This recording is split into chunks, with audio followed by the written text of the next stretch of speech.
এই গণঅভ্যুত্থান হবার পরে আমাদের কিন্তু একটা গণঐক্য তৈরি হয়েছিল।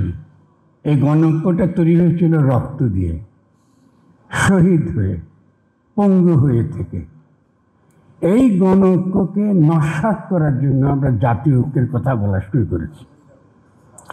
এটা আমাদের শহীদদের প্রতি প্রতারণা, গণঅভ্যুত্থানের প্রতি এটা অসম্মান।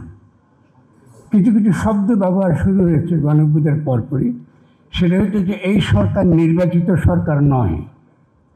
তার মানে ভোট দিলেই শুধু জনগণ নির্বাচন করে, রক্ত দিয়ে যারা নির্বাচিত হয় ওরা নির্বাচিত নয়। আর আমাদের হলো বাংলাদেশে একটা মাত্র কাজ হলো প্রতি 5 বছর পর পর আমরা কারা আমাদেরকে লুট করবে, কারা আমাদেরকে লুণ্ঠন করবে, ওদেরকে নির্বাচিত করা। তো এটা তো বাংলাদেশ হতে পারে না, এই জন্য তো আমরা শহীদ হইনি। তাহলে আমাদের দরকার গণ ঐক্য, যার ভিত্তিতে গণ অভ্যুত্থান হয়েছে। 2 নম্বর প্রশ্নটা হচ্ছে এই যে আপনি যখনই জাতীয় ঐক্যের কথা বলেন, আমাদেরকে বলা হয় শেখ হাসিনা ছাড়া আবার নির্বাচন করো। যেই শক্তিকে আমরা পরাজিত করেছি, নির্বাচনের নামে তাদেরকে আবার পুনর্বাসিত করবার চেষ্টা চলছে। এটা খুবই দুঃখজনক। ফলে জাতীয় ঐক্য কথা তো মুখে বললে হবে না। বা আজকে যদি আমরা খারাপ ভাষায় যদি ইলিয়াস বলো কি পিনাকি বলো কথা বলে, ক্ষোভ থেকে এই কথাগুলো আসে। এটা আমাদেরকে বুঝতে হবে যে আমাদের গণ ঐক্য দরকার। গণ ঐক্যটা কী হয়েছে?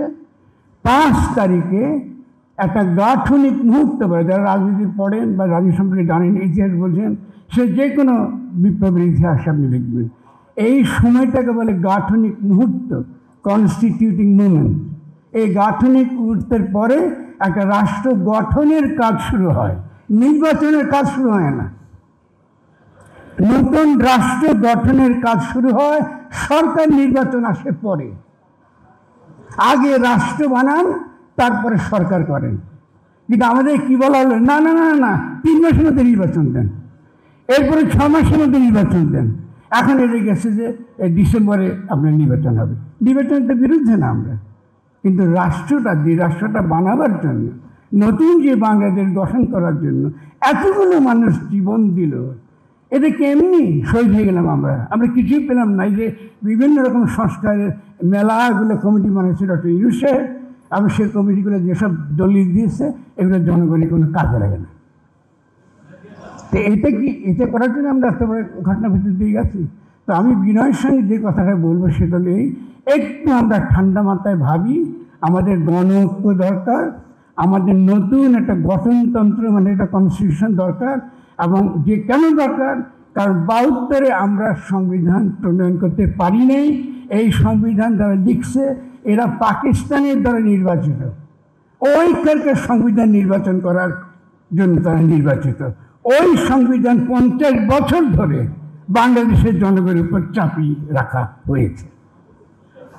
এই রক্ত দিয়ে আমরা এই নতুন গঠনতন্ত্র চেয়েছি, নতুন কনস্টিটিউশন চেয়েছি। কিন্তু আমাদের প্রধান যে রাজনৈতিক দল, যাদের কাছ থেকে আমরা আশা করেছি, তারা এই 50 বছরের ইতিহাস বুঝবেন, 71-এর লড়াই বুঝবেন, জিয়া রহমানের লড়াই বুঝবেন, তারা আমাদেরকে নতুন বাংলাদেশ গঠন করতে দেবেন।